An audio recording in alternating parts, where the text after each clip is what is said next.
بسم اللہ الرحمن الرحیم۔ السلام علیکم۔ دیور سے بے پردگی اور ہنسی مذاق کرنا حرام ہے۔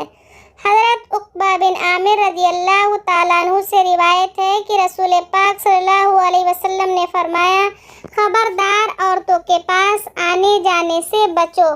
تو ایک انصاری نے آپ صلی اللہ علیہ وسلم سے پوچھا، اے اللہ کے رسول صلی اللہ علیہ وسلم، اور دیور یعنی کیا یہ بھابھی کے پاس نہ جائے، اس کے بارے میں کیا حکم ہے؟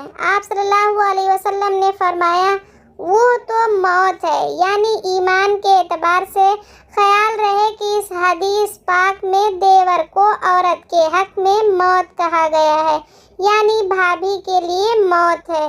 جس طرح موت ہلاکت کا باعث ہے، اسی طرح بھابھی کے لیے دیور ہلاکت ہے، یعنی دوزخ اور جہنم کا باعث ہے۔ شرح بخاری میں ہے کہ جس طرح موت سے آدمی بچتا ہے، اسی طرح دیور سے بھابھی کو بچنے کی تاکید کی گئی ہے۔ اصل میں بھائی کی بیوی ہونے کی وجہ سے شیطان یہاں بہت دخیل ہوتا ہے۔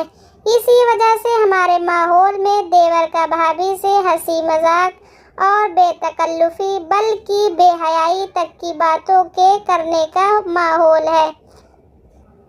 یہ سب حرام ہے، ناجائز۔ دیور کا بھابھی سے بے پردگی اور ہنسی مذاق ایک حق سمجھا جاتا ہے۔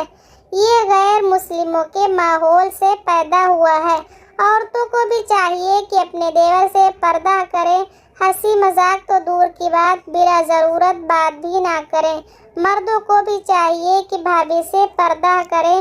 آج دیور سے پردہ کر لو اور ان سے ہنسی مذاق بند کرو، گناہ کی بات سے بچو اور کل جنت میں مزے کی زندگی گزارو۔ اللہ تعالی ہم سب لوگوں کو ان باتوں پر عمل کرنے کی توفیق عطا فرمائے، آمین۔ اللہ تعالی آپ سب کا حافظ و نگہبان۔ ہنستے رہیے اور مسکراتے رہیے۔